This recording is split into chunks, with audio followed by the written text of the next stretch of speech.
TBS পডকাস্টে সবাইকে স্বাগতম। সঙ্গে আছি আমি রকুনুজ্জামান মনি।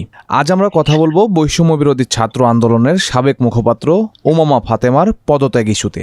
28 জুন নিজের ভেরিফাইড ফেসবুক পেজে পদত্যাগের ঘোষণা দেন তিনি।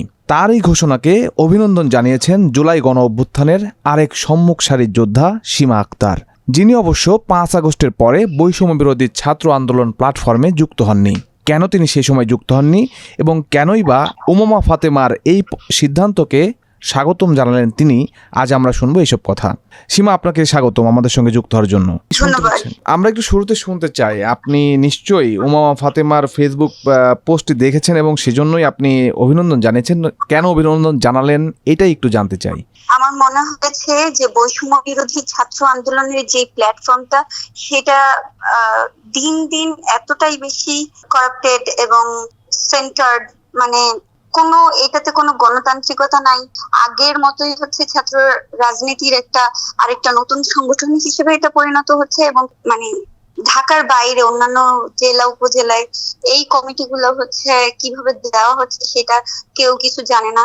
একদম সেন্টার থেকে এটা আসে। আমরা তো জানি একটা সংগঠন কখন একটা গণতান্ত্রিক উপায় হয়, সেটা নির্বাচিত হয়ে আসে, কিন্তু এই প্ল্যাটফর্মটা ওইভাবে হচ্ছে না। আর বৈষম্য বিরোধী প্রথম দিকেই হচ্ছে একটা প্ল্যাটফর্ম ছিল যেটাতে হচ্ছে গণ অভ্যুত্থানের মাধ্যমে একটা প্ল্যাটফর্ম, এখান থেকে হচ্ছে ভিন্ন মতাদর্শের মানুষদেরকে সাইড করে দেওয়ার প্রবণতা দেখেছি এবং হচ্ছে যারা সত্যিকারের তাদেরকে এই বৈষম্য প্ল্যাটফর্মটি কৃপণতা দেখিয়েছে এবং স্বজনপ্রীতি দেখিয়ে এবং হচ্ছে কোরাম প্রীতি দেখিয়ে তারা হচ্ছে লোকদের হচ্ছে মুখপাত্র, কমিটি সভাপতি এগুলো বানিয়েছে।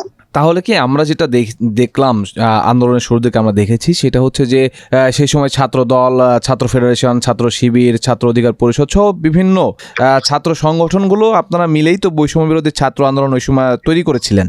তাহলে কি এই পরবর্তী সময় আপনি বলতে চাচ্ছেন যে এই বৈষম্য বিরোধী ছাত্র আন্দোলন অন্য কেউ এটির নিয়ন্ত্রণ নিয়ে নিয়েছে বা অন্য কোনো দলের নিয়ন্ত্রণে চলে গিয়েছে? এটি মানে আপনারা তো নিজ নিজ জায়গায় ফিরে গিয়েছেন, তাহলে এখন আসলে এটার কি অবস্থা এটা জানতে চাই।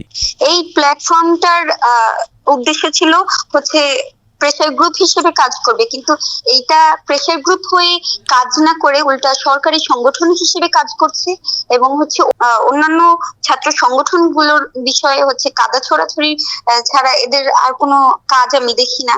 তো এই প্ল্যাটফর্মটার এখন আর কোনো কাজ নাই। গণ অভ্যুত্থানের পরে যেই ধরনের সংস্কারের কাজ নিয়ে আমরা মাঠে নামছিলাম, কিন্তু এখন আমরা দেখি যে এই প্ল্যাটফর্মের মাধ্যমে সেটা হচ্ছে না আর কি। আপনি আপনার ফেসবুক পেজে আপনি লিখলেন যে নতুন রাজনৈতিক বন্দোবস্তর নামে সে পুরনো ছাত্র রাজনীতি চলছে। এইটা একটু যদি আমাদের বলতেন, একটু বুঝিয়ে বলতেন যে তাহলে কি আপনারা পরিবর্তন দেখছেন না? যারা ছাত্র রাজনীতির পরিবর্তনের জন্য আপনারা আন্দোলন সংগ্রাম করলেন, তাহলে কি আপনাদের সেই স্বপ্ন অধরাই থেকে গেল? নতুন ছাত্র রাজনীতি আমরা দীর্ঘ ফ্যাসিস্ট আমলে দেখেছি যে ছাত্রলীগ ছাত্র রাজনীতি নামে যে সন্ত্রাসী নীতি চালিয়েছে এবং সেই ছাত্র রাজনীতি তারা হচ্ছে এমন ভাবে দেখিয়েছে নেগেটিভ আকারে যে মানুষ ছাত্র রাজনীতি মানে হচ্ছে একটা নেগেটিভ ভাইব পায়, মানে নেতিবাচক। আমরা পরিবর্তন চেয়েছি এবং ছাত্র রাজনীতির মাধ্যমে যেন দেশের প্রতিনিধি তৈরি হয় সেটা চেয়েছিলাম, কিন্তু আলটিমেটলি দেখছি যে ছাত্র রাজনীতি আবার সেই লেজুর ভিত্তিক ভাবেই গড়ে উঠছে এবং সরকার দলীয় সংগঠন সরকারের ক্ষমতায় থাকে সেই সংগঠনেরই হচ্ছে একটা মদতদাতা হিসেবে কাজ করে সেই সংগঠনটি। উমামাকে অভিনন্দন জানাতে গিয়ে আপনি লিখলেন গণ অভ্যুত্থান বিপ্লবে পরিণত হতে পারত, কিন্তু হলো না। কেন হলো না সীমা, আমরা একটু আপনার কাছে জানতে চাই, গণ অভ্যুত্থান কেন বিপ্লবে পরিণত হলো না? দীর্ঘ ফ্যাসিস্ট আমলে আমরা দেখেছি যে গণতন্ত্রের অভাব, আমরা যেই সিস্টেমটা দেখেছি ফ্যাসিস্ট সিস্টেম, সেটার পরিবর্তন চেয়েছি।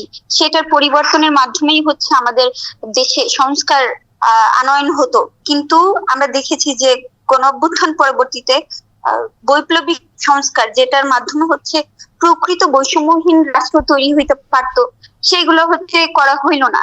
অনেক ক্ষেত্রেই আমরা হতাশ এবং না প্রশ্নে হচ্ছে তাদের অবস্থান দেখে খুবই আমি আশাহত। এর জন্যই হয়তো উমামা ফাতেমা যখন প্ল্যাটফর্মে গিয়েছিল তখন হয়তো একটা আশা ছিল যে অন্তত একজন নারী হিসেবে একজন আছেন, ব্যক্তিত্ব সম্পন্ন নারী। কিন্তু এখন দেখছি যে আলটিমেটলি নারীকেও যদি মানে উইমেন কার্ড হিসেবে বসিয়ে রাখা হয়, তাকে যদি ক্ষমতা না দেওয়া হয়, আলটিমেটলি নারীর ক্ষমতায়ন হবে না। তো আমি এর জন্যই ভাবলাম যে ওর যে পদত্যাগ সেটা আলটিমেটলি ওর রাজনৈতিক ক্যারিয়ারের জন্য ভালো, এবং জনগণ বুঝবে যে এখন এই প্ল্যাটফর্মটা কাদের।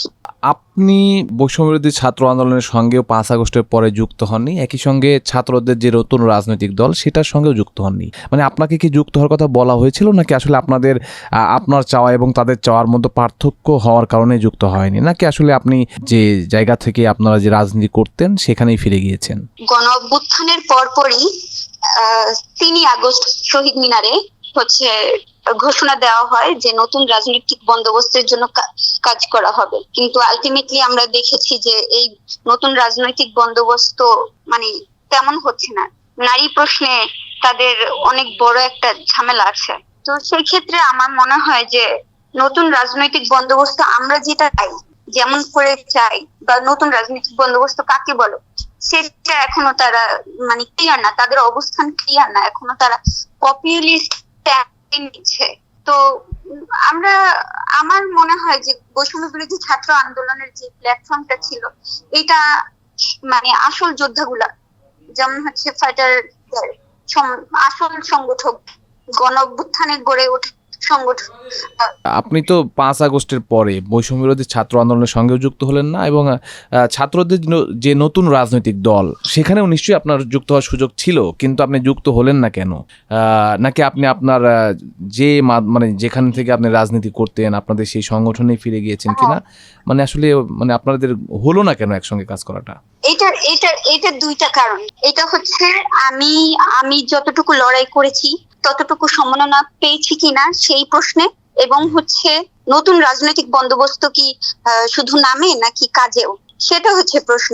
এই দুইটা প্রশ্নেই তারা মানে ব্যর্থ হয়েছে, এবং আমার মনে হয় যে আমি সঠিক সিদ্ধান্ত নিয়েছি সেই প্ল্যাটফর্মে না গিয়ে। আমি শেষ প্রশ্ন জানতে চাই সীমা আপনার কাছে, সে একটা উত্তর জানতে চাই। সেটা হচ্ছে যে উমামা ফাতেমা তার ফেসবুক পোস্টে তিনি বললেন যে তিনি অভিশাপ দিচ্ছেন, এবং আপনি আপনার ফেসবুক পোস্টে বললেন যে আপনি হেদায়েত চাচ্ছেন, আর কি হেদায়েত প্রার্থনা করছেন।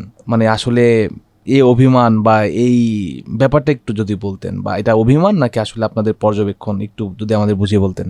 দেখেন, অভিমান কিংবা হতাশা, তারপর যত বড় স্বপ্ন দেখেছি আমরা যারা মাঠে লড়াই করেছি, মূলত একদম জীবনের ঝুঁকি নিয়ে, তারা কিন্তু সত্যিকারের একটা পরিবর্তন চেয়েছিল, সংস্কার চেয়েছিল, এবং আমরা নেমেছি সংস্কারের জন্য। আমরা নতুন কোন সংগঠন বড় করার জন্য কিন্তু জুলাই অভ্যুত্থানে নামিনি। আমরা দেশকে নতুন করে সাজানোর জন্যই নেমেছি, যে দীর্ঘ ফ্যাসিস্ট আমল শেষ হইলে হয়তো নতুন একটা রাষ্ট্র তৈরি করা যাবে। কিন্তু জুলাই অভ্যুত্থান জুলাই আন্দোলনে যারা আন্দোলন করেছে তাদের মধ্যেও যে জুলাইকে বিক্রি করে দেওয়ার মানুষ রয়েছিল, সেটা এখন স্পষ্ট হচ্ছে। এর থেকেই মনে হচ্ছে যে আমাদের জুলাই হয়তো এখন থেকেই মানে বিক্রি করা, তারপর জুলাই নিয়ে যত রাজনীতি করা সেগুলো হবে। এবং আপনারা দেখেছেন যে আহতদের সুচিকিৎসা নিশ্চিতে, তারপর শহীদদের পুনর্বাসনে, এগুলাতে খামখেয়ালি করা হয়েছে। আমার মনে হয় যে এটা উদ্দেশ্য প্রণোদিত, এবং এইটা নিয়ে রাজনীতি করার জন্যই এই সমস্যাগুলো জিয়ে রাখা হয়েছে, এবং এর যে নোংরা রাজনীতি আমি মানতে পারছি না আর কি। এর জন্য আমি মনে করি যে আমার সহযোদ্ধা, আমার ভাই, আমি তো একজনের নামই জানি, আমার পরিচিত, সে শাকিল, সে লড়াই করতে করতে মারা গেছে। তো তার জীবনের কি একটাই ছিল যে আওয়ামী ফ্যাসিস্ট মানে হাসিনা পলায়ন কি তার জীবনের দর্শন ছিল? জীবনের যে আত্মত্যাগটা দিয়েছিল সেটা কি শুধুমাত্র আওয়ামী লীগের ফলানোর জন্য না, একটা বৈষম্যহীন রাষ্ট্র তৈরি করার জন্য? কিন্তু সেটা তো আমরা দেখতেছি না। খুবই হতাশা, তারপর রাগ, ক্ষোভ, রাজনৈতিক ভাবে পর্যবেক্ষণ করে মনে হচ্ছে যে যতটুকু আমরা এই অভ্যুত্থান থেকে রাষ্ট্রকে ভালোর দিকে নিতে পারতাম, ধাবিত করতে পারতাম, সেটা হচ্ছে না। আমাদের সঙ্গে যুক্ত হওয়ার জন্য সীমা আপনাকে অসংখ্য ধন্যবাদ। ভালো থাকবেন। জি, আপনিও ভালো থাকবেন।